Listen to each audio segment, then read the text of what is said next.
ભરૂચ જિલ્લાના જંબુસર ખાતે નગરપાલિકા વિરોધ પક્ષના નેતા દ્વારા પ્રાંત ઓફિસરને આવેદનપત્ર પાઠવવામાં આવ્યું છે.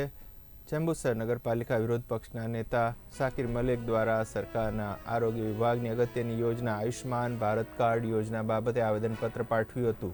જંબુસર સબ ડિસ્ટ્રિક્ટ હોસ્પિટલમાં આયુષ્માન ભારત કાર્ડ કઢાવવા બાબતની ચેમ્બર ઘણા સમયથી ખાલી હાલતમાં જોવા મળે છે.